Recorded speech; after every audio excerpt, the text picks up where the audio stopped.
حضرت علی کی بات آج تھی میں کمپلیٹ کر دوں. مولا عثمان مولا حیدر کرار کی دونوں کی شہادت ہوئی ہے. حضرت عثمان غنی کی شہادت قرآن کی تلاوت کے وقت ہوئی اور حیدر کرار کی شہادت رمضان کے مہینے میں فجر کی نماز کو چاہتے ہوئے مسجد میں شہادت ہوئی. ایک کا محراب ہے دوسرے کا قرآن ہے. کل قیامت کے دن دونوں شہیدوں کے لیے کون کون کھڑے ہوں گے؟ ایک کے لیے قرآن گواہی دے گا, دوسرے کے لیے محراب مسجد کھڑی ہوگی. اللہ اللہ ان کی یہ شان ہے. حیدر کرار کی زندگی کہاں سے شروع ہوئی کہاں ختم ہوئی دیکھا آپ نے؟ روایات یہ بتاتی ہیں حضرت علی کی ولادت خانہ کعبہ کے اندر ہوئی. ان روایات میں اگرچہ اختلاف ہے لیکن حضرت علی کرم اللہ وجہہ الکریم کی ولادت اللہ کے گھر میں ہوئی. اور آپ جب پیدا ہوئے ان کی ماں فاطمہ بنت اسد کہتی ہیں حضرت علی دودھ نہیں پی رہے تھے. پیدا ہونے کے بعد دودھ نہیں پی رہے تھے, آنکھ بھی نہیں کھول رہے تھے. لوگوں کو ایسا لگا معذور بچہ تو نہیں آ گیا, بیمار بچہ تو نہیں آ گیا, پیتا بھی نہیں آنکھ بھی نہیں کھولتا. یہ بات حضور صلی اللہ علیہ وسلم کو پہنچائی. ابھی اعلان نبوت نہیں فرمایا تھا میرے آقا نے. حضور اکرم صلی اللہ علیہ وسلم آئے, ان کی ماں کی گود سے خود لے لیا. حضور صلی اللہ علیہ وسلم نے اپنے گود میں لیا. اللہ کے نبی صلی اللہ علیہ وسلم نے اپنا منہ سے دہن مبارک سے لعاب نکال کر حضرت علی کے منہ میں رکھا. انگلی کو انہوں نے چوسنا شروع کر دی. جو ماں کے سینے سے دودھ نہیں پی رہے تھے وہ انگشت رسول پینے لگ گئے. اس دن حضور نے کیا پلایا ہوگا وہ تو حیدر کرار کی جانا. اسی لیے تو باب العلم کہا گیا ہے. اسی لیے تو علی کہتے ہیں میں سورہ فاتحہ کی تفسیر لکھوں تو 70 اونٹ بوجھل ہوں.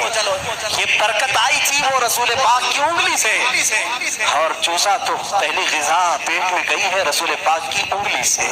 اور اسی وقت تھوڑی دیر کے بعد آپ نے آنکھیں کھولی. سب سے پہلی زندگی میں اگر کسی کو آپ نے دیکھا تو چہرے رسول کا, چہرے رسول.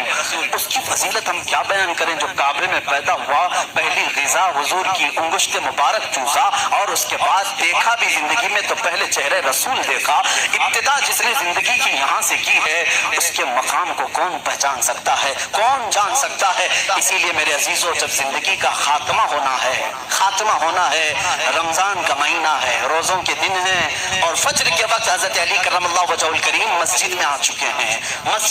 ظاہر سی بات ہے فجر کا وقت ہوا ہوگا تو روزہ بھی ہوں گے, نماز کا وقت ہوگا. اسی وقت ایک عبد الرحمن ابن ملجم نام کا خارجی کتا آپ کے پیٹھ کے پیچھے سے وار کیا, اور زخم اتنا گہرا ہو گیا کہ حضرت علی کرم اللہ وجہہ الکریم کے سینے کے باہر سے وہ خنجر باہر آیا. کچھ بھی آپ کو پلایا جاتا تو زخموں کے راستے سے باہر نکل جاتا تھا. اتنی خطرناک قسم کا خنجر اس نے مارا اور مسلح پر آپ گر پڑے تھے. حضرت علی کرم اللہ وجہہ الکریم کی زندگی یہاں سے شروع ہوئی. اے مسلمانوں سوچو, جس کی ابتدا خانہ کعبہ سے ہوئی اور اختتام محراب مسجد میں ہوئی, اس علی کی نمازوں کا حال کیا ہوگا. اسی لیے تو یہ بات آئی کہ جس کی زندگی کعبے سے شروع ہوئی اور محراب مسجد میں ختم ہوئی. توجہ چاہتا ہوں, جس کی زندگی کعبے سے شروع ہوئی محراب مسجد میں ختم ہوئی. اسی لیے مولا بھی یہ نہیں چاہتا تھا کہ اس حیدر کرار کی کبھی نماز قضا ہو. ایک بار رسول پاک صلی اللہ علیہ وسلم ان کے سانوں پر سر رکھ کر سو رہے تھے. عصر کی نماز آپ نے نہیں پڑھی تھی, سورج ڈوب گیا تھا. جب میرے آقا بیدار ہوئے رونے لگے, علی زندگی میں پہلی ہے نماز جو قضا ہوئی, مولا کیسے قضا ہونے تھے. میرے آقا صلی اللہ علیہ وسلم کو حکم ہوا آپ چاہیں تو پلٹائیں. میرے آقا نے اشارہ کیا اے سورج پلٹ جا, کسی اور کے لیے نہیں, صرف علی کی عصر کی نماز کے لیے, صرف علی کی عصر کی نماز کے لیے. وہ بھی عصر جو سب سے اعلیٰ خطر کی ہے. اعلیٰ حضرت نے فرمایا ہے انہیں جان واپس لوٹا دی صدیق اکبر کو, اور انہیں نماز واپس لوٹا دی. حضور اکرم صلی اللہ علیہ وسلم نے لوٹایا, حضرت علی کرم اللہ وجہہ الکریم نے اپنی نماز مکمل کی. سورج اپنے معمول کے مطابق واپس پھر غروب ہوا. پوچھو اس آج سورج سے آج تک ہے کسی نے تجھے غروب ہونے کے بعد لوٹا دیا ہو, لوٹایا ہو؟ تاریخ ہمیں بتا دیں کبھی اس سورج کو کسی نے پلٹایا ہو؟ نہیں میرے عزیزو. نمرود نے ابراہیم علیہ السلام کے ساتھ مناظرہ کیا تھا.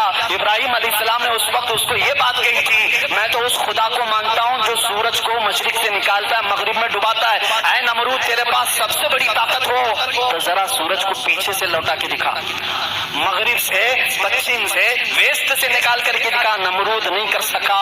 آج کے زمانے کے نمرود کو بھی میں کہتا ہوں امریکہ لوٹا کے دکھا, رشیا لوٹا کے دکھا, یورپ لوٹا کے دکھا. میزائل بہت بنائے पेट्रोल मिसाइल, पता नहीं पूरी दुनिया को तबाह करने के आले तुम्हारे पास हैं, लौटा के दिखाओ।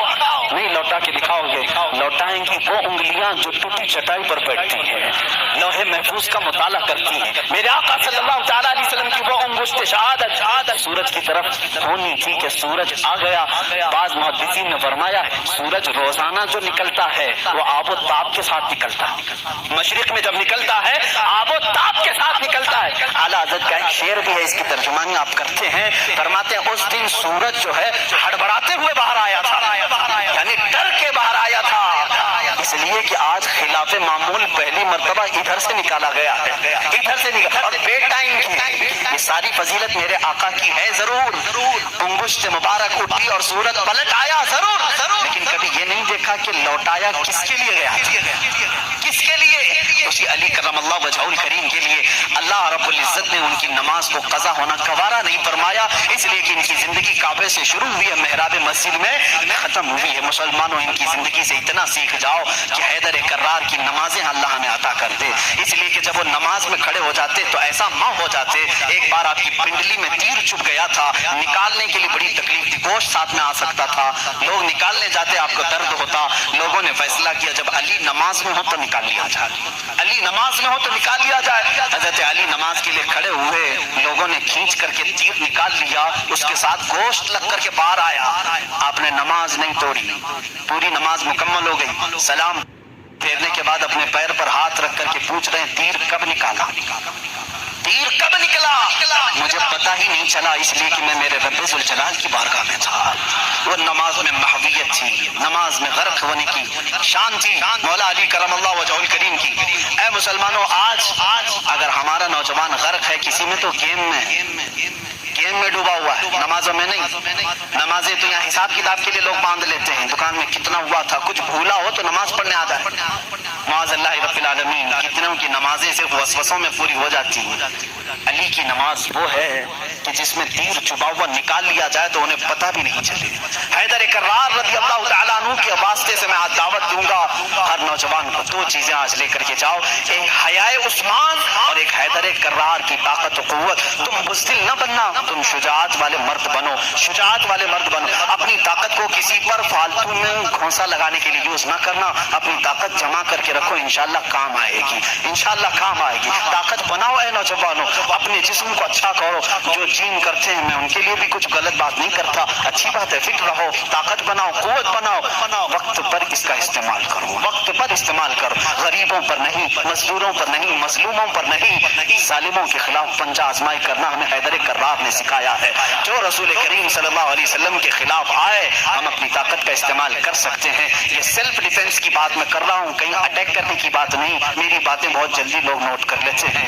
मैं उनसे कहता हूँ डरो मत, अभी मैंने ऐलान जंग किया नहीं है, मैंने किसी को जंग में जाने का ऐलान नहीं किया है। मैं नौजवानों को, बच्चों को तरबियत ये देना चाहता हूँ, अपनी ताकत संभालो और अपनी ताकत को नाहक वेस्ट मत करो, बर्बाद मत करो गुनाहों के अड्डों पर अपनी अय्याशी के लिए। मैं उन बच्चों को देख करके सहम जाता हूँ जो जान की परवाह किए बगैर बाइक उड़ाते रहते हैं, बाइक राइडिंग में स्टंट करके चंद लोगों की वाहवाही लेने के लिए जान का खतरा मोल लेते हैं। मिला क्या तुमको? चंद सिक्के मिले होंगे, कुछ लोगों ने वाह वाह कहा होगा, भाई भाई कहा होगा तुम्हें, इतनी लालच में तुम अपनी जान दाव पर लगा देते हो। अली करमल्लाहु वजहुल करीम की बात देखो, अल्लाह अल्लाह, यहाँ अगर जान कहीं लगा सकते हो तो जब नबी हिजरत कर रहे हो बिस्तर रसूल पर सो करके लगाया था। हुजूर हिजरत के लिए जा रहे हैं, मक्का से छोड़कर मदीना, बाहर पूरे कत्ल करने के लिए लोग खड़े हैं। हजरत अली को भी मालूम था। हुजूर ने क्या कहा? अली मेरे बिस्तर पे तुम सो। भला किसी को कह दें यहाँ कोई कत्ल करने वाला मैं नहीं, तुम खड़े हो, कौन खड़ा होगा? हजरत अली खुशी से चले। ये है जान कुर्बान करने वाली बात। बिस्तर पर आराम से सोए। रसूल करीम सल्लल्लाहु तआला अलैहि वसल्लम ने हजरत अली को अपने बिस्तर पर सुलाया। कुफार आए लेकिन कत्ल नहीं कर सके। हजरत अली कहते हैं उस रात मुझे बहुत अच्छी नींद आई थी, इसलिए आई थी कि मेरे नबी ने कहा था सुबह उठ करके मेरे पास कुछ अमानतें हैं वो दे करके तुम भी मदीने आना। जब जुबान रसूल से ये बात निकली है तो मजाल है कोई मेरी जान ले सके। या अली का तवक्कुल था, यकीन था, वो बिस्तर पर सोए। मैं एक शिया की बात सुन रहा था, वो जालिम इस बात को दलील